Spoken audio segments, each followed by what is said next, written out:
nti nze ne Suuna ensi etulaba etubeeramu era tugibeddemu era etulabye ffenna naye Suuna abeera wuwe nange mbeera wange Suuna alina emirimu egigye nina egyange kakati bana basinga batulaba Suuna yenywera Nairo gwe tomukomba nako ebyokunywa bireeseemu naye kale nakyo waba okireese Suuna atera okunywamu Suuna yenywerayo kantu nze sinywa okitegedde ekisinga bagatta wali ffe emboga bingi nnyo awo nga tuzze ku byokulya awo emboga ate n'ebyokulya ebyo biraba kale nakyo kambyogereko nnooseke ebyokulya no sigenda balimba nti tetubirya olumu twewaliriza ne tulumaalumako naye mu marketing embizi mu kakati ekyennyini kyembadde ngenda okugamba ekyo era ekimu ku nalabira ne Katonda ono yatuwa ekisamwattu mu ngeri gye tutamanya abantu engeri gye bawulira twogera ku mbizi waliwo abamu abali mu kutulaba awo nga balowooza nti kirabika embizi gye tusiibirira gye tusulirira gye tulya ku lanchi breakfast n'ekiro gye twebikka naye nga njagala okutegeeza tusobola okumala omwezi mulamba n'ekitundu nga situlidde ku mbizi Suuna beni gwosobola okugumala ati nkubuulidde ne Suuna yennyini muzayitwa ne baziira mukama agala abeesimbu Suuna amala omwezi nga talidde ku mbizi kisookera ddala Suuna beni mpozi nga tali mu ggwanga naye tali mu ggwanga alisajjukira kati agamba nga yakola eya pawuda kati ate kankubuulire kale ekyobutaba mu ggwanga tekitaasa mbizi Suuna twali tusembyeyo okugenda e Dubai Dubai tetumanyi nga mawanga g'Abawarabu wali okizudde nti gyeri mu supermarket Dubai waliyo embizi mu supermarket gye ziri badde simanyi twaliyo Suuna n'agitumya mu supermarket n'atumya embizi yesebo kati embizi e Dubai beefaana naye ezibanga zino naye era omisi bwe buno ak'ennamba okamanyi kano akakuno ak'ennamba okamanyi kaba kanjawulo akulidde mu kimwanyi tulinayo eyo baba meega yamanyi nozaawula ogimuwa n'agirya ku sowaani kati aba akyalya kankuwa ekyokulabira kati ono kyayine let's assume eno mbizi baba meega bamuwa baba meega asolwa n'alya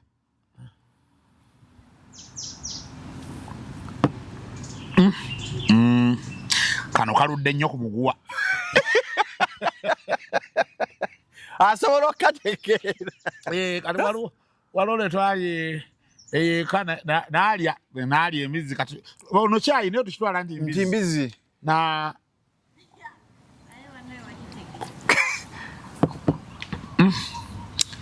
kano kalume naye kadde kalinnyira nnyo kati ennyama amatama gasobola ojjawula kati yali obukugu bwe levo ye eri awo nti azaawula nozaawula era waliwo gy'asobola okugira nikyayi wange aweddemu kati alina gye yalya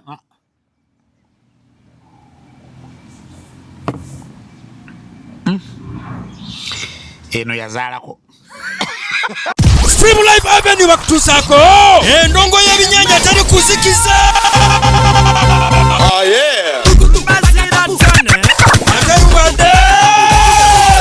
anti endongo y'amazira ttone satadenga 9 Ogwokutaano nate tuzeeyo twambuze ekyengera ku samiti mu ndongo y'ebinnyanja teri kuzikiza disco 6 ezijjudde mu kifo kimu kugambye tuyingira leero tufuluma nkeera ku makya kati nno nga 9 Ogwokutaano endongo y'ebinnyanja teri kuzikiza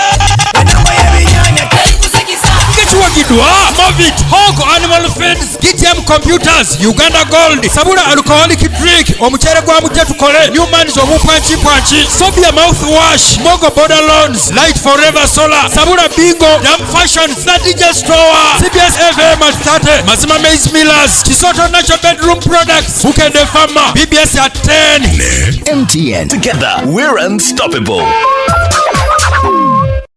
The views and opinions expressed on this channel are those of the individual contributors and do not necessarily reflect the official policy or position of Shalom 256. Any content provided by our contributors is of their own opinion and is intended for informational and entertainment purposes only.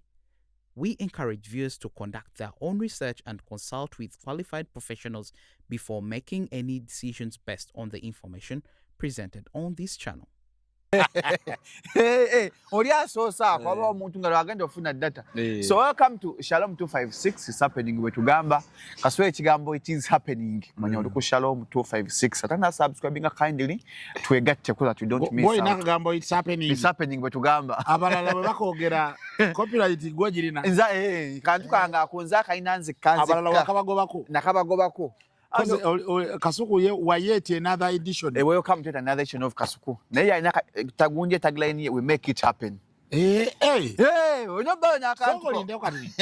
Kasuku makes it happen. Kasuku makes it happen. And for you are happening. It is happening we tugamba. Kati oboli kuyengo okuba. Kubanga yewe amalogamba he makes it happen. Then for you, it is happening. You happen. Then Ekyakasuku bakikola ne kiba neffe ekyaffe weekiri. Oba oli mu kuzalawa.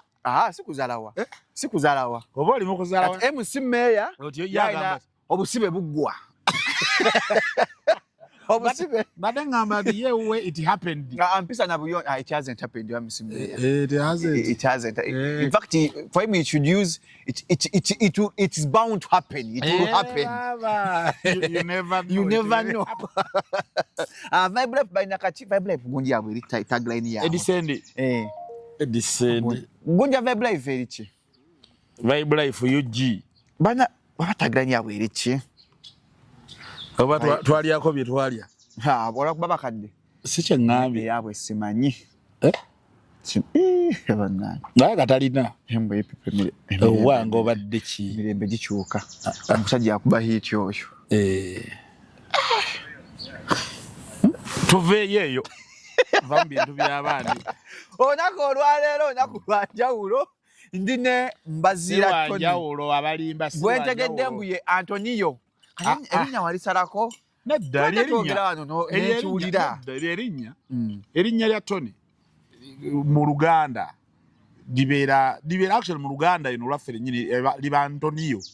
Tony. Antonio. Then waliwo abalita Anthony kisinziira gy'obooli kubanga kati abo wera waliyo oba Luspano oba Portuguese ebiyita Antonio Baspano. Then wabayo Anthony waba ne Antonese kale bingi nnyo kisinziira naye nze Anthony wali omwagala nga akyali mu maniyo. Anthony naye singa butaagala. Anthony oba ali ku Real Betis ali mu Betis kakyalinga kabaka eyo. Ebintu by'omupiira biri fane. Ova ku club A nga guganye nogenda ku club B ne gulama oba nova club A nga gulamye nogenda ku club B ne bigaana. Ngalo senga byogedde mu luzungu gundi n'abitegeera. Ganacho wa Chelsea. Akoma bamukomyawo ewaffe. Tagenda kudda. Kakyagenda kuddawo. Ayinza obutadda naye okujjako wasobolera okudda. Enewe abazannyi bonna abali ku Man U bakomawo. Balina omukisa ogw'okudda singa ekyo kikulu. Balina omukisa ogw'okudda provided Michael Carrick atwala wa manager batagenda kumuwa. Bwe suubira nti banamuwa cause nze nalabako Rio Ferdinand yali Roy Keane. Roy Keane alina statement gye yakola n'agamba ndowooza oyo Michael Carrick yali akawangula emipiira ng'esatu egyasooka. Roy Keane n'agamba yasinzira ku mukutu gwa CBS Sports n'agamba nti Michael Carrick ne bwawangula emipiira gyonna egisigadde nze singa nze ngaba emirimu sola muwa bwa manager ku permanent basis. So kati kitegeeza nti bamala dde okulaga nti n'abamu ndowooza baleka bamukuba bukubi olw'okuba nti bonna baali ku level y'emu. Nanti kati ku ssaawa eno bamulabanga amayinja gaba gayinza okulinnyamuko kale byo bibeeramukko. Nanze manya gatumuwa omukisa omusajja. Naye nga singa aba akomyewo singa aba abeddewo ku Man U ne season ejja n'abatendeka ng'omutendesi ow'olubeerera. Emikisa gya Rashford okudda ku United giba mingi kubajjukira ne ku Barcelona tebannaba kusalawo. Baaganye. Baaganye. Kakati wakyaliwo omukisa basobola okuddamu ne bakiri considering okumusigaza naye kinaava okusingira ddala kijja kuva eno Bungereza. Rashford akutte wano. Rashford ali mu kulingizaawo. Ali mu kulingizaawo. Akale n'ekirala mu Ngereza omanya Bangereza teguba mungi. Teguba mungi. Gwa kigerogero. Gwabwe gwa gwa kigerogero neggulire. Ne PR omungi. Ompira naye ono muvuka gwe bayita Madudio naffe eyava mu gundi. Aliwa. Bw'ogamba muwamma oguba otegeeza wamma wa. Ate kati goli wa gundi. Nze sina team. Nakulaba ennaku nakuba akayimba akajjonkera akatambula okufa. Kati ate obuyimba obulaba. Obwo buyimba bwe mba mbukola ekisooka mbukoza lwa kwagala mupiira. Ate nga bulumya abalala. No kakati anti tebulina balala bwe bulumira bwe mba nkola obuyimba obwo. Sibukola mu mbeeko gwe nnumya kuba sikifunamu ng'alumiddwa. Wabula nkikola for the love of football. Cause nze ndi wa mupiira nnyo n'okukirawo. N'okusinga ensi bw'eyinza okubanga emmanyi tubali tunyumya n'off air ne nkubuulira omupiira ebintu bye gunkoza ensi by'etamanyi kati nga babawagira ezo ttiimu tebabikola yagala kulaba nga basamba kuwe tuwangudde ne yeebaka akoma kwekyo abawagira emipiira egyo naddala okusinga Arsenal n'Abamaniyu tebagenda nnyo mu details tebagendayo mu details naddala Arsenal bombi Abamaniyu n'Arsenal kati gwolaba ng'oli wano oli muwagizi wa Maniyu nina byensobola okukubuuza ku ttiimu yo nga tobiwuliranga nako nga tobimanyi naye ng'osobola okunkubira wano oluyisi nga njogerako ekibi so kakati nze ali awo anyumira obunyumira omupiira ebya Maniyu mbimanyi ebya Arsenal mbimanyi ebya Chelsea mbimanyi nabadde jjo ku radio nga mbanyumiza nabadde njogera ku teams nabadde njogera ku championship ebongereza wansi kati mu big league y'ebongereza nga mbabuulira teams ziri likely okujja nembagamba kati wano mwabagira Maniyu Coventry ya Frank Lampard ne Ipswich Town yaze then kati abagenda mu playoffs ndoza kuliko Wrexham kuliko Millwall kuliko Southampton ne Middlesbrough enzo okujja Southampton sekiwa kyokka mpulira njagaliza Middlesbrough ekomewo mbe njagala Southampton naye njagala ku Middlesbrough mugirabeko yakubiranga Arsenal Middlesbrough yakuba mpira Middlesbrough yakoma mwaka kyo kiika Middlesbrough njijukira mu biseera we yabeerera mu Premier League mu biseera byaba gono Gareth Southgate abadde atendeka Bungereza oyo yalingamu nga ekikomo waabwe yayingiranga mu kisaawe nga bula kujja na Jambia ng'atema buli kiramu balinanga goalkeeper bamuyitanga Mark Schwarzer yali musajja muwanvu naye ng'obwana bw'omukuba obusonda agazinyo so Middlesbrough ennaku ezo yali ya tabbu naye mpulira njagaliza ekomewo so kati ebyo Abamaniyu n'Arsenal ebyo baba tebabimanyi bo bafiira ku ttiimu zaabwe era abawagizi ba Maniyu n'Arsenal ttiimu zaabwe bwe zitasamba tebalaba mipiira kituufu abawagizi ba Maniyu n'Arsenal tusobola musanga nga atudde ku geemu ya Wolves agiraba Wolves ne Sunderland nga yalwa Monday ekiro tasobola naye ate fe abatabiriimu ebyo tubiraba n'obiraba nze bwe ndaba n'ensonga nnyingi yinze mmanyi okusanga nga ntudde ku championship ndi mu kulaba olaba La Liga n'olaba Serie A omanyi ndaba Turkish League kati jo nali ku ESPN mulaba kati tadde ku top zone nawulidde ennaku nanyanya kuba omupiira nabadde ndaba gemu ya iziti Fenerbahce Galatasaray kati gundi ne bakubidde Fenerbahce 3-0 Dominic Tedesco ne bamukwata ku nkoona n'agenda kati nze ndi wa mupiira buli kimu okirabe kikwata akapiira wawunga kati waliwo omupiira gwabaddeyo leero Monday leero Tuesday game yabaddeyo ku Saturday okweseggulo yabaddeyo ku Saturday yabadde mu Segunda B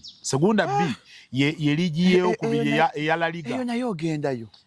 game yabadde ya maama obutiimu sibwerabira naye golokipa w'akatiimu akamu bamuwadde kaadi n'atabuka kati n'alaba nga lifa amubuzaabuza n'agenda n'awujja omusambi eŋŋumi yennyini layiti ebyaddala n'agwanga muli ebintu ebyo ne bamuwa kaadi ye bino byenjogera byabaddewo lwa mukaaga ku radio ngenda bibanyumiza lwaleero emisana byebaddewa nakakubye ekifaananyi kali ludda wa maama akantu kange yamuwadde ebibye misana ttuku Tottenham ate naye emipiira ena etaano omulabawa sipaaza nnuma bambi mpulira saagala ddeyo nange saagala agende tasobola mubbirabbira kaawo tebalina bebasobola kumubbira naye mpulira ndowooza ate bagoba emipiira ebiri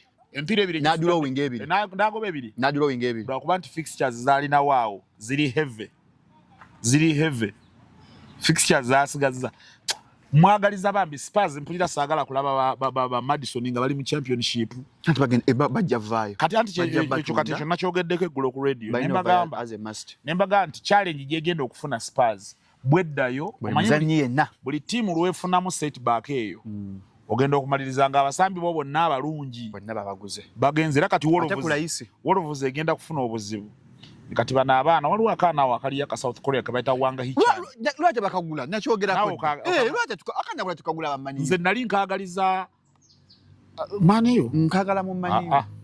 nze nali nkaagaliza Spurs mu budde bulinga seeno kati nali nkaagaliza Spurs nali nkaagaliza Liverpool nali nkaagaliza Chelsea ngacho kaagaliza maniyo ezo tiimu ati jukira kati nze sizaagala yo Man U Arsenal sizaagala kyokka ne kyasinga zintamya bawagizi baayo baazo bombiriri kati omuntu omulala nnuma ttone mitoma kati kawolo mitoma kapira kamanyi ate naakuliridde kuba kati awo ayinza okufuna ekizibu mitoma nnuma omupiira amanyi mungi ate nga bwakikola ku club ne ku ttiimu y'eggwanga bwakikola ku ttiimu y'eggwanga ate abeera deadly nnyo so lwaki avaayo biri awo anti akati ku ssaawa eno ng'oyingiridde 3 otandika okubanga tebalina nnyo kye bakusuubiramu singa abaddemu 25 mu mukaaga awo wali badde olowooza kati bano Alexander Isak Liverpool okugenda negwa olungi n'ababi nemuleeta nti emyaka gikyali ku sayidi ye anoonya 27 kati agida 28 Alexander Isak ali myaka 28 ndako kati Alexander Isak anzijukira oya nayo season yezi alina emyaka 26 ate bugenda gana nze nkubuulira Alexander Isak tagina terera ekyo baatomera woli wendi Alexander Isak ekisoko okikiriza ndi omupiira agumanyi bulungi nnyo nze ndaba ngo omupiira gwe gwa Newcastle uno 26 years nga bwe mbadde gamba 26 oba tonnakula nawe oyo alinamu season ngezi uliriza 26 oba tonnaba kukula nga Mo Salah alina emyaka emeka yakira kwemeka Van Dijk alina emyaka emeka anoonya 35 Van Dijk akuba namba ki nedda Casemiro alina emeka ekiro si yataseza Man U n'omwana gwe twagula mu Arsenal twamujja mu Arsenal ku kakadde kamu n'ekitundu aliwa ye Hayden kino ekyana ekito ekyakubye gundi ekiddugavu kikyali kito naye maama omupiira wakinagusaba kati lwaki mbadde gamba bwentyo Isaka omulaba ojuke aleke nti yakola n'abanga ekabaka ku Spurs n'alaba ng'agenda asembe naye kati nakkiriza n'agenda Isaka alina akapiira ka Newcastle nga kangi nnyo naye baba kazi kubanga ziri embi nze njagala nnyo ggoolo nze Katonda bawa nze njagala kunyajazira Newcastle agenda Isaka oyo nze njagala nnyo ggoolo ezikubiddwa nga ziva wala njagala nnyo ezo ziba za tabbu kati Isaka akapiira akamanyi wano we baamuteeka ku Liverpool everyone has to prove a point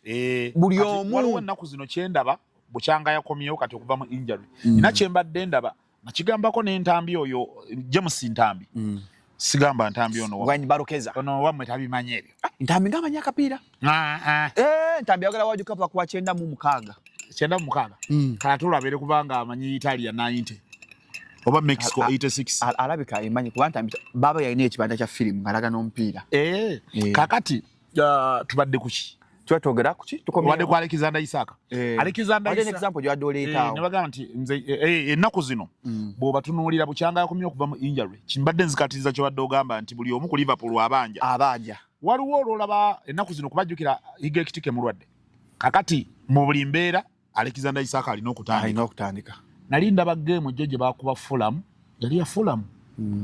bamukuba 3 mwe yateebedde naye mwogwo omupiira Alexander Isak yasobola okuteba ku goal ezisukka mu emu singa Cody Gakpo yali asobola omukubanga mukolera emipiira naye olaba nti actually mulabye on several occasions nga ono abaana space wolaba oli ne era ogenda okulaba nga Alexander Isak akoze what body language eraga nti tompadde so kale eyo naye yinza okuba factor lwaki olowooza kikyaganye kyekirina ewaffe era mu Real Madrid ale ne Madrid obeerayo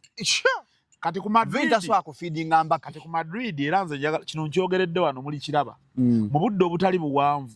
Madrid erina okukkiriza kwaba abaana ne kubako omwavaawo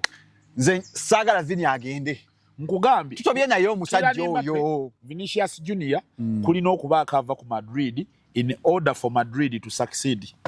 ate abamanyudi baagala Mbappe mbe bamanyi naye Vini amanyi akapiira akaddala ate gukyalimu alina emyaka gikyalira ku sayidi agiye Bungereza naye twaswali wane Premier League aliko anti kati basobola biri ebyeri naye kakati Ebungereza talenti ntono tukubisa nnyo amaanyi lumba bya Mark Wayne Rooney kyakabaale mu kiga okitegedde asinziira ng'ano Lampard nakukubanga alinga akulinako empalana omwana Lampard naye gwe manyi Madrid tewangudde ku season yeno yonna tetufuna wadde akakopo k'abalema season egenda giyita mu trophy wadde akakopo k'abalema so Garnacho agenda kudda wakati gw'omulaba wa Garnacho simanyi kubanga ne ku Chelsea yadde yakagendayo naye ebiriwo biraga alinza okuba ali mu kawungeezi ke kuganye kyokka mwana muto ani musakachi akoze ali wa gym so Garnacho ku Chelsea alinza okuba naye ali mu kawungeezi ke newankubadde yakagendayo batakoma mu maniyo kati nze Gambia abaana abo Garnacho Rashford okudda kwabwe kujja kusalwawo mbeere neteeke direction gye banaatekinga ku ky'omutendesi anajja ng'omutendesi ow'ebbanga lyonna ku maniyo ne Michael bamuwa omulimu sagala musajja yatujja mu kya munaana n'abaleeta tugenda mu Champions League kati munoonya kyakubiri tugenda kuwangula ebikopo tugafuna abazanyi buli zanyi wenno wakabe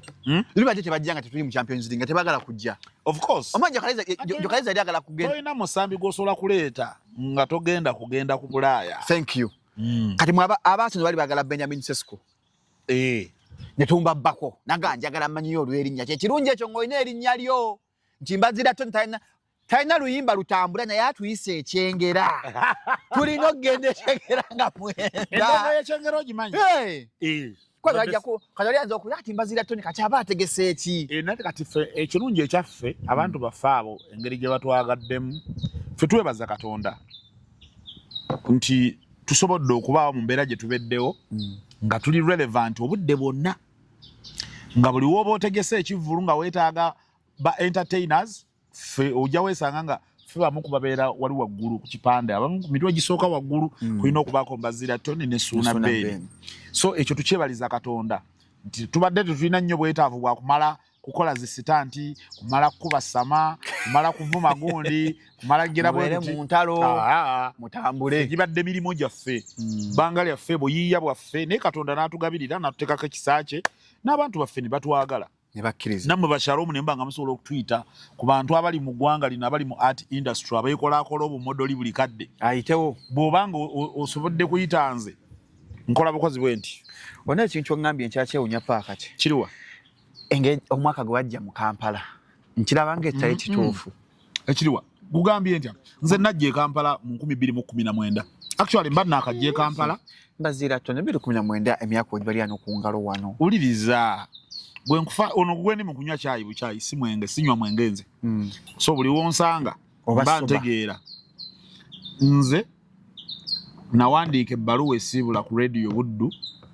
mu Desemba owa 2018 nenkola omwezi mulamba n'ennaku ezaagwamu nga mmaze okusiibula ebyo byonna nga mbikola nga nkimanyi nti omwaka gwa 2019 ngenda kugutandika nkolera Kampala ng'ennaku z'omwezi lumu January nenvuga nenzija e Kampala nga waliwo owulira mukali akayimba tize nava Masaka bangi mwandaba nga nvuga akamotoka kange mwalimu ebidongo byange najja era nereeta nenzija nengenda Ntinda era nze Kampala mutandikira Ntinda watandikira wasava 2019 si wasava gye nali ngenda okugenda okukolera wali wasava Ntinda wasava nga wali wasava kwa muri Ministers Village chembadde simanyi nti wasava naye kati kireka bwabanga gye natandikira wasava kireka nange yatandikira nali musava kanaye wali musava kati ekyoyogedde gye kitegeeza so netugenda ntandika okukola January era nabeera Ntinda for a period of 6 months nemmala nenvaayo netulyoka tutugenda e Makindi olwo nga nzize ku CBS era ali obeera muno mu Ntinda nze nali mbeera Ntinda era newe nakolera ku CBS nabeerako Ntinda ndoze emyezi ng'ebiri emirala naye ngenda okulaba nga tibigatta kaguno muri mwaka gufuna okoze emyezi 6 ate ovuddewo kati nze bwe nali e Masaka of course nali e Masaka nga mpuliziganya n'abantu ba ku CBS bakama baffe baali tuwuliziganya nga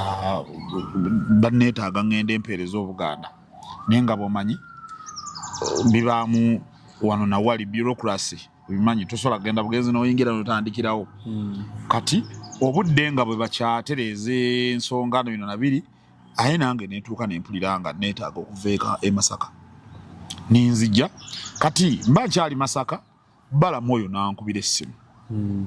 Honorable Bala Mbalugahala by then yali tanafuuka Honorable nitugenda ku radio 4 nintandika okukola nandagabi yali yeetaaga okumukolera nangamba radio mpya njagala kutandika n'abantu nga erinnya weeriri saagala abantu bakuzimba njagala nga abantu bagenda kunnyambako nange okuzimba radio yange ne mubuuza olinawo baani nangamba by then yalina Fifi the Queen era nga kwalina nga nali no radio yali natandika badgo 31st radio yatandika olunaku lw'enzijja lwe tutandika ku mpewo okukola programming twasoka kuza radio ya Chameleon baba agigoyo kaka simara Chameleon bichi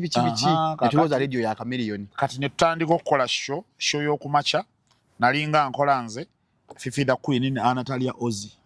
kamukola ku radio for kumacha show morning show y'okumacha ne tugikola n'ebeera ya tabu naye nti era balamu bwe twajja era namubuulira nemugamba ngenda kusayininga contract nga nyimpi kubanga already nze nali manyi kyenvuga eri ekirala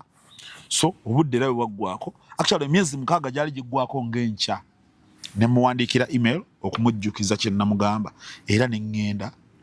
mu mbeera ennungi era tewaliwo obuzibu era nze naye tuli okay tewaliwo tabu so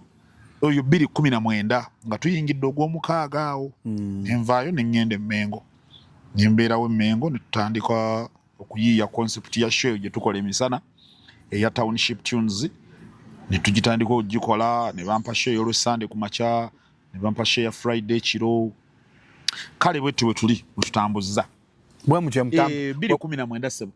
lwaki olowooza nti nimba bwegamba najja Kampala 2019 simba nkyewuunya owulira ninganga erinnya lyolina kati ate nova ku kyerinnya ekyo kyerinnya ate kati muwane Kampala mmwe timutulozezzaako bulungi muwano mukabya kajja twakafuna kakoota ne kakoota temunnakaweza abe Masaka abantu baffe abali e Masaka bo bakimanyi actually si Masaka ne Greater Masaka the entire Greater Masaka ate jjukire yesinza okugabirira field ya industry ya art wano mu Uganda muli abayimbi ne bannakatemba na biki kati yo abantu baffe bonna ne baba tebakuzaala Masaka manyi Greater Masaka contribution yayo kyetegeeza ku art industry ya Uganda kubanga bonna ne babeera lutalo gwe bazaala eruweero ne baba misa kyowebwate bonna Masaka bw'ojogerako bagira bugizi bati bakimanyi bamanyi bye bafunyeeyo so kati ffe twali Masaka eyo Katonda n'agenda n'atuwa amagezi naffe ne tugakozesa bulungi Katonda n'atuweerako omukisa gwe abantu ne baagala bye twajja nabyo bye twaleeta n'enkola yaffe eya radio gye twaleeta kubanga twaleeta enkola nga bw'oba ogipapidde n'osalawo tujajinge mangu osobola birabanga ebitaliiyo naye nga bw'obiwa obudde otuuka n'olaba nga abantu ate bye bayayaanira cause waliwo empeereza ya radio gye twasangawo nakati era abamu bakyagirina naye nze ng'omuntu tendya omanyi nze nina ekizibu nze ndi mukozi wa ku radio naye ate ndi muwuliriza wa radio oli mukozi wa ku radio naye ate oli muwuliriza wa radio actually ekirungo ekisinga okuba mu nze tolabanga ensi njagala ng'omukozi wa radio naye ekirungo ekisinga okuba mu nze kyabuwuliriza ba radio mpuliriza nnyo radio kuba ati radio sijjaga nti nzikolako nnyo kubanga mbeerako ssaawa busaawa naye okugiwuliriza nakati waliwo mbadde ntudde obwedda mbadde ndi mukuwuliriza radio so kati nze wakati mu kuba nti ndimu ekirungo ekyo ekyokuwuliriza radio kyatuuka ne kinnyamba Katonda n'anteekamu empulira that feeling ey'omuwuliriza owa radio byali yayaanidde okuwuliriza okuva ku radio okuwulira over the radio kale oluusi ebyo byali badde bityo naye n'engeri gy'obidelivaringamu gy'obimuwa mode of delivery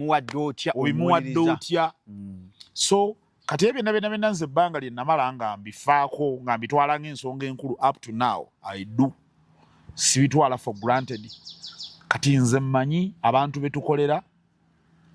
ebintu bye baludde nga bawulira engeri gye biba sigambyeko nti bye baakoowa sinnakyogerako nze namanya bumanya anje mwakoowa amabaluwa oyingiddewo eyo ate Shalom promoting abasawo baganda gwe mulimu nakyo kiyinza okuba nga kituufu mu ango yakyo bwekikola kanyinyonnyola naye kati ffe ne tujja n'enkola eya omuntu obutamukaluubiriza nze saagala nnyo saagala nnyo broadcasting yo yakalubya bintu bino byakolanga ebedda abatajja mivule ekiri mu bwengula nze sifuddeeyo nomwe saagala omentioning emannya wano ensi n'ebyayo saazi ne tekinologiya ebyo nabyo birungi era birimu ebirungi naye kati nze wendi wa wano Shalom nti nze radio gye tubadde tukola gye tukoze ebbanga lyonna bwe ŋŋamba wulira njogera gye tukola ntegeeza nze ne Suuna oyo kubanga ensi etulabye nnyo ffenna naye yadde era biri bitu ate era buli omu era nze ne Suuna buli omu alina era bw'akola by'akola by the way ensi tekimanyi naye waliwo abalowooza nti nze ne Suuna tuli omuntu y'omu bwe tuti kyogamba wano omulabawo kale lwaki tokikkiriza kyeggambye tetuli muntu omu tuli bantu babiri naye twesanganga bye tutegeera ebisinga obungi bifaanagana twabeera ba mukwano then ne tutuuka okubanga ebisinga obungi bye tutegeera bye bimu ng'ebintu ebisinga tubirinako endowooza y'emu ne tumaliriza nga ebisinga bitugasse nnyo naye era waliwo bye twawukaniramu ddala kale kyokulabirako nkuwa ekimu bulijjo mubeera wano ne Suuna waliyo ndabyewo ng'ojjeko kati otegedde nti twawukana akwaba katono nedda si gyeyo kyokka tubadde tunyumya ebyemipiira wano we tutandikidde waliyo binyumizaako ne Suuna Suuna tubeera mu bwe zaffe za bukyala bwekyanja kakati bukyala bye tubeeramu ne Suuna wano kakati kati kyogamba nti nze abakazi nabavaako ndi ku basajja bannange kakati makyazinanga abakazi mbabeeramu kubanga n'omukazi mulina naye twakatuukidde ano bedda si bye tulimu obedda ali tuli mu bintu biki birala kakati omaze okkiraba nti tuli banjawulo nkulaze nti enjawulo ebeerawo ne bwe babeera babazadde katono ewaswa mumaliriza mulina ebibaawula naye kati mati abantu bagambira mbu lwaki muli kyekimu with a kind of work ekyo nze nsoso kikunnyonnyola nti ebisinga obungi kale n'obwo obutinitini obugenda butwawula obwo nze era nze asobola okuva ne mbubannyonnyola abasinga tebabupeyingako details nti nze mundaba ne bwoba ntunulidde ne ku social media zange mpositinga nnyo ebintu by'emipiira walaiko Suuna nga bipositinga opositinga bikuba bitukuba nadafa amanyu n'abaasena kati ate Suuna eyo taliyo era si bibye tabyagala nabyagala actually Suuna alinayo n'omujoozi nayo namulako nga yabadde omujoozi gwa maniyu ne mugamba owange kate wazze mu maniyu anti mami yawagira naye Suuna yaŋŋamba mbu bintu by'emipiira mbwamanyiyo omuntu omu Ferguson alinga Zubeda ne Zubeda kale kyenjagala kikino nti Suuna alina by'amanyi okukola obulungi nga nze sibimanyi kati bino byenze mbagamba omulabi waffe wabuulizanga ki uliriza nze ebimu nnyinza okuba sigendagenda mu details kuba nnyinza n'okuba ebimu nange sobola binnyonnyola naye kati nze bwe nkyogera nze nkimanyi ate era naye akimanyi nze nti nfe diwo yaffe nga bwe tubadde tutambuza ebbanga obulamu bwaffe bwonna buli omu alina contribution kuba temusobola kubanga mwenna muli bwe muti mwenna muli wamu olwo mba temwegasa nti nina bye sobola kukola nga Suuna amanyi bulungi obikola bano baaka akira okitegedde ku munne kakati nga Suuna bw'abikola obutuufu fembi we benefit kakati then ne tukyuka ntudda side eyange nina biyitirivu byenkola nga Suuna tabisobola nga bwe mbeera gyendi nenwana nenfayita naye ne bw'aba taliiyo kyonna ekizze ku mmeeza kibenefitinga ffe bemeka babiri nti ye Suuna ne bw'aba ali waka kuba nakati mbadde nzija wano njogeddeko naye of course njogedde naye kumubuulira wa gyendi omutegeeza mwati ngenze wano kyabuvunaanyizibwa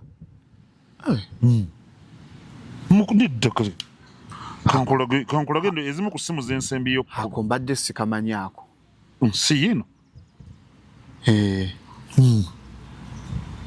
nomati ngenze kisaasi bwe navudde waka saa 11 ne ngenda ku Stream Live Avenue nabadde nayo emirimu egy'okukola bwe maze okugikola nenziruka nenvaayo bwe mbadde nakasimbula bwenti nenkubira Ssuuna essimu kuba kati kankubuulireko kino n'obulamu amazima gali nti byonna oyinza okuba nga obiri naye what they consider most bwe busobozi your abilities kiki ky'osobola okubawa ku mmeeza. So that is what they considered most in me. Ne tubeera nga tusobodde okukolagana kubanga era emboozi efaananako bwetyo nagiwulira nze ne bwe nnali ŋŋendayo nze nina ne bakyali bange be nanyumizaako konti ŋŋenda kutandika okukola ku CBS and they couldn't believe it. Not until nga bawulidde promo ku mpewo eyogera kuba aliwo promo gye baateekakawo yali mu ddoboozi lya Jabbe Mukiibi naye nze nina bakyali bange bangi ng'omubuulira n'omugamba wange twafunye omulimu Emmengo Mengo mu Buganda Land Board Emmengo munkuluze wogeza munkuluze Emmengo bakutudde mbavubuka Emmengo wali ku washing bay awo maaso so kati nga abamu tebakulabamu nga si lwakuba nti busobozi koze ekyobusobozi abasinga abanneetoolodde bakimanyi n'okukirawo naye nga bakulaba embeera zo kati gwe netegerezo ndabegera benvirize nina ku mutwe ku CBS kati n'obogatta n'ekigambo CBS tabe saati sisibye mapeesa tebigatta naye kati bo ku CBS era nabo bwe nagendayo tebagezaako kunkyusa mbu nnyambale ekkanzu kozi baiti banoonya wa misono tebankyusa mbu mbeere serious buli kadde mbeera kuba si kooti nti baagala mulamuzi baali baagala someone who can deliver someone who can execute ne bagenda bafuna nze atabajuzizza nno obakozi obulungi obutagambika okusinziira ku bivaayo munda contract teganga kyaliwo buusabuusa amabeere amakadde mbwe katyo si makadde bwe katyo kalaba nzaawo nga nywawo kyayi noba CBS nobaako mpola okyaliko CBS no wakalaga abadde saagala kalaga abadde ki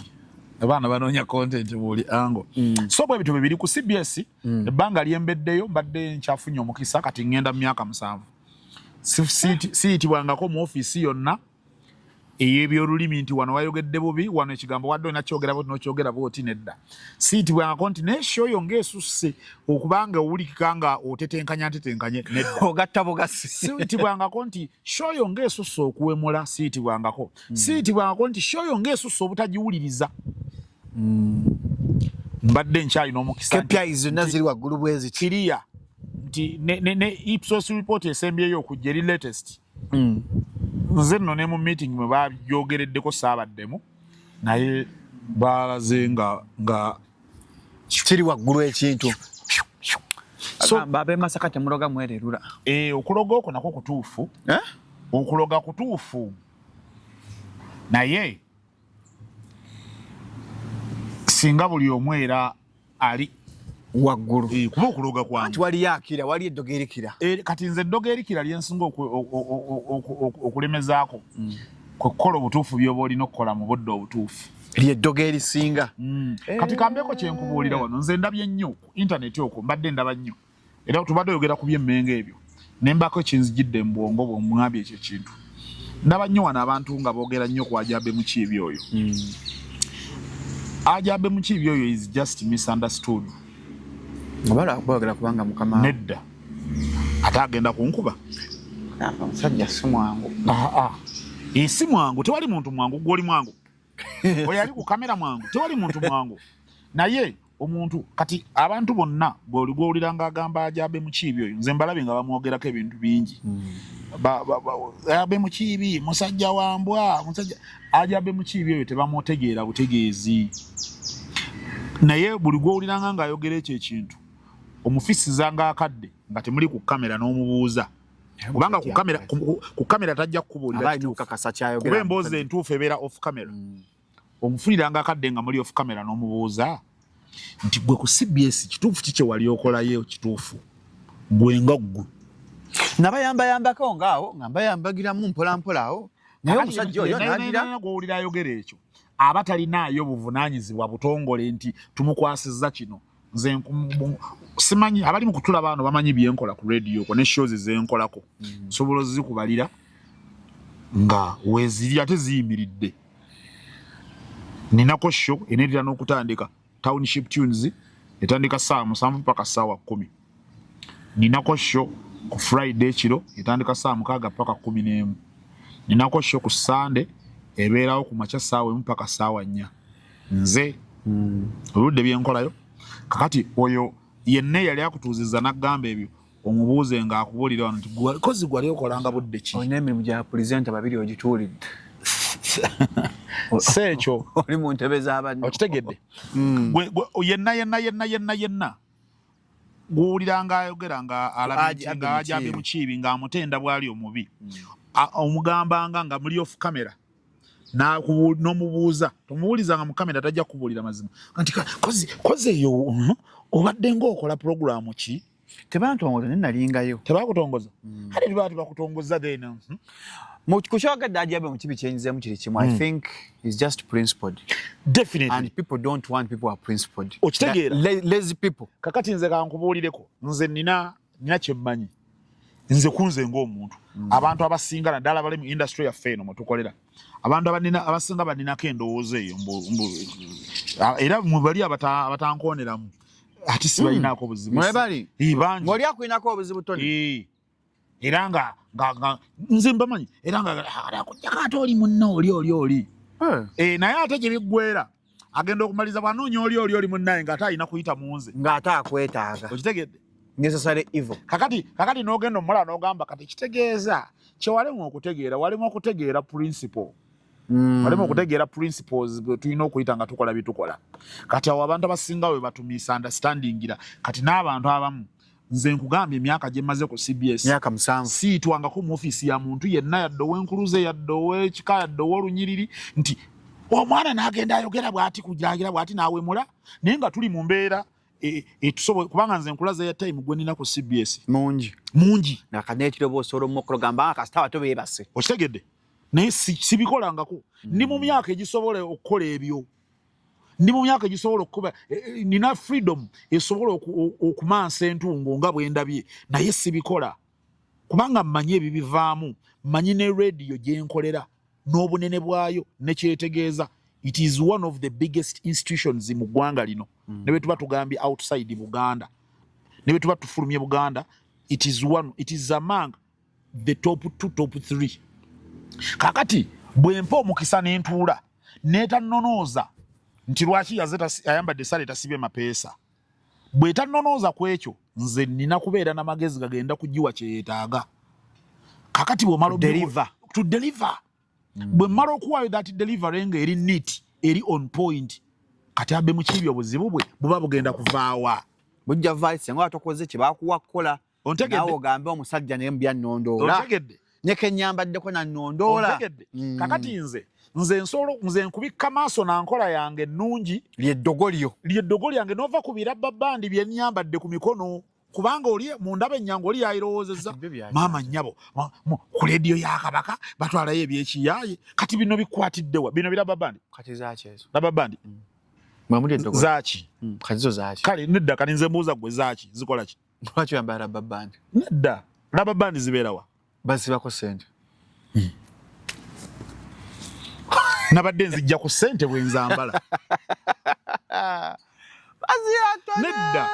abali mu kutula baano banoonya ki eyo gye bali ssente gw'onoonya ki ssente eno vidiyo wakoze yaki ssente abantu bagamba bino bisiba ku ki bye mukola mu binyaanya byammwe kirungi ozze muloga abantu bajja mu binyaanya oli naasitulawo omuti people get possessed nga muzannyira ebinyaanyanya mmwe ebyo muloga abantu possession gye boogerako eyo ekirungi bonna kati tubibateereddewo babirabye abantu abo tetubaloga tosobola baloga gwe tolina maanyi galoga muntu oyo mbwajja akola ekimuntu ekimukwata n'akuulayo omuti abantu kati nze lwakuba olusi twagala okusawundinga polite wano ku muzindaalo but being open with you gwe Shalom tuli baakabi ebyaddala kino kyenjogera saagala kikusindike kudde eno bwoti sigalawo mu kamera Shalom nga tubedde ba mazima tuli battabu lwakuba ndi kati mwe olusi mwefuula bize naye gy'ofisi yakadde otekeko rediyo eyo giwulire bye tugikolerako ojja kuwuliranga ne bw'obeera ggwe ng'otuuka nga ebyo ebintu osobola binoonya mu myaka emeka nga tubibadde tibiriiwo era nga tibigenda kuddamu kubaawo. Tusobola okukwatira rediyo netugikoterawo nga ne bw'oba weeyita tusobola kugijjako ng'osigala owuliriza ng'owuliriza nedda gwe fisaayo akadde ku nsonga yonna. Sigezaawo okuzaala abalala nti bakola n'abalala bakola naye ffe tulina bye tuteekamu ebirala eby'enjawulo n'owulira nga rediyo etabuse. Rediyo tugyonoona n'eyonooneka n'obeerawo naye nga kyempisa okugyonoona nga egenze n'esukka woyinza okugirowooza nga ne bw'aba bakutenda kugoba tosobola gigoba n'ogisanga ng'olina kukkiriza bukkiriza. Kati those people bwe tukoledde ebintu ebyo bwe mulaba bajja ne bagwa eddalu ekisooka mu byonna bye batukoze ffe. Lwakuba nti kati abanaatematema buno obuntu bwe banaagwa kwako kukaa badda mu kwewaana naye biri byonna obwedde emabega bye tukoleddeko ennyinyonnyola nabyo ddayo birabe. So tugezezzaako okukola rediyo esembeera ku muntu oyo. Nze ngenda ku street okwo ne ndikodinga amaloboozi. How many presenters abali mu status yange abasobola okugenda ku street kukuba eri mu bantu babeera eri mu kusika mpewo abayambala ne mask babambala ne mask ne galubindi naye nze tugenda ku street ne ndikodinga amaloboozi ne ngaleeta ku CBS abantu ne gazannya. Kati those people obeera olina by'oli mu kukola bingi awo ng'emitima gyabwe ogigula eryo ly'eddogo kye bayita kye tukuyita ffe okuloga mmwe tubasemberera ne tubakwatira rediyo ne tugibanguyiza ne tugijjamu kiri kye baatyanga ti era ate kati yo CBS abantu balowoozanga nti yo erabika erina mu ggulu eyo naye kati nze ngenda mu Ndeeba ngenda mu Owino ne ngenda erudda we Kasanda ne nkwata amaloboozi ne ngaleeta ne nga producinga tuddayo ku kiri kye nagambye. Saagala kujja kwegalira nti producingiraako kubanga mmanyi okikola ninzija ne mbikola kuba nze ne vibe ya show nze ngimanyi. Actually nze mbeera ku street nga ndikodinga amaloboozi ago ne bwe mba nina kye njagala okukuwogezanga nze mmanyi weenakiteeka kubanga nze producer wange nze ngenda okukwata mbikole mbiteeke ku show nga mmanyi ne bwe kinasaawundinga nga mmanyi ne saawundi yo bwe nnaagikolamu okugjayo exactly nze kye mbadde njayaanira. So kale bingi it is a combination of so many factors. Nga mwenda etulina show otegekedde ki? Kati endongo y'ebinnyanja teri kuzikiza era nakyo kati oli bwawulira ekyo omulala yaligambye nti kakati abalala batimba konsati za nnyimba mannya ga nnyimba abalala ne bagamba the best of Shalom. Gwe lwaki kiri kityo? Endongo y'ebinnyanja teri kuzikiza. It is a slang era nayo we come up with an idea. Teri kuzikiza kozi kigambo kya bulijjo eno genda maaso kigambo kya bulijjo ne videos esizikulazeeko wano jjo nga tuli kubivulunga abaana bakiyimba. So bwe bagamba Uganda go abo basponsors baffe aba Uganda Gold bonna tubeeyanza. Tulina MTN olira gye tutadde ebintu tulina MTN tulina Moviti Uganda Gold tubalina ba GTM computers tubalina makampuni mangi nnyo ge tukola nago sabula alcoholic drink tulina makampuni mangi nnyo simanyi onobokkiriza nja kuwako ku gundi obayisizeemu ko wansawo balabeko. Kala makampuni ago gonna okubeera nga tugalina tugafunye it is a statement enkulu etasaana kubuusa maaso. Kakati gwe obanga obadde okyaliyo ngera oli resistant ku kino kye tuliko katusubire nti gwosinga MTN okulaba ebintu engeri gyebirabamu. Kasubire nti gwosinga Moviti okulaba ebintu. Kasubire nti osinga aba club betukolaganye nabo mu bintu ebyenjawulo mu bajja batusponsoringa mu events zaffe. So tubasaba busabi mujje ekyengera ku summit ng'ennaku z'omwezi 9 tugenda bakubira endongo tupanze disco 7 ez'ettabbu zikulembeddwa mu Spectrum Events. Kale kwe gamba olunaku lwonna tugenda kulusiibaawo tukeerawo tuvaawo nkeera ku Sunday tujja lwa 6 ku makya. Tutandika lwa 6 ku makya ate nga waliwo n'abagenda okusulirawo ddala kubanga abaana bava Emityana wano waliwo abava Ejjinja waliwo abasawo b'Ejjinja awo balina baasi zaabwe 2 zino zi Costa bo bajja Friday gulolimu basule waawo. Waliwo abaana bava e Kasanda awo Mubende sinanyumya nno kuba Masaka tukyali kubeera walala. Kati waliwo abaana abava saidi z'emukono waliwo abava bayitawo is it Nabuti Nabuti emukono baliyo balina drone zaabwe Abenna suuti bonna. Abo yabasobodde okutegeezaako ne waliwo n'abajja nga takutegeezezzaako naye nga bajja. So kale kwegamba endongo y'ebinyaanya kirina kye tubagamba abantu baffe tubawa buwi kintu kirungi kubanga batubeereddemu ne batufuula ab'enjawulo. Njagala okutegeeza wano abantu wano abayimbi okukola concert ng'eyo nebeera successful to that extent nga bwe tuzze tuzikola koze eno si yesoose twakamaliriza makutano wano it was a success. Then kati gye tugendamu nayo tusuubira egenda kubeera successful naye abayimbi nga beetegekera concerts ng'ezo singa batandise dde okwekola obumodoli kasitanti akatambula nga beetandisaawo okwevuma neyejerega n'anoolwa mukazi emmotoka yange bagibbye neffe byonna situlinaako na kimu kyetukola ate abantu baffe ne bajja kati Shalom nga teweebaza abantu abo batoliiko kizibu basabo ne bannyabo tweyanzizza. Mwebale nnyo. Mwebale. Tutumira ku muntu waffe. Omuntu wammwe gwa nani? Omuntu waffe mukwano gwaffe. Nali mmanyi. Olaba kankubuulireko. Tewaliyo muntu wammwe. Togaa mutumira. Togaa mutumira. Ani? Omuyimbi waffe kale. Muyimbi w'eggwanga. Abayimbi nina bangi. Kale tumira ku Aida Mugo. Aida Mugo. Kutumiddeko nnyo nnyabo webale kubeerayo webale kubeera wakabi webale kuyimbira ggwanga webale nakuba mukazi namulabi agenda Bungereza agenda Bungereza of course tulinayo concert naye agenda gendera naye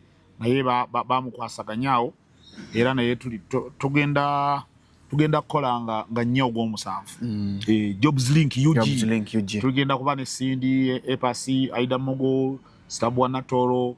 Ray G of course Bazira tone ne Suna Ben wali eri kuba gulina okwaka tujja bakubanga yoke mucankanya abeeranda nyawo bakuba twabakubye ne batatufiiringa bulungi twaliyo twasembe twali ne Bobby Wine oyo twabakuba ne bawanika emikono n'engamba ano basaana okuddira bano mubanoze tugenda kubaddira tubanoze tubadde embiwundu tubasa naye musoose nga mwenda ekyengera nga mwenda ekyengera ku summit ne Shalom muwalize ku mukolo ogwo ngenda kujja mukama wange kaŋŋambe Mati bakolere taaga ngenda kujja tukanga mukungu anti stambulanze kano ye tiimu yange anti kati ojja kumpa amannya gaabwe abakolere taaga mutadde nga mwenda tugenda bakyengera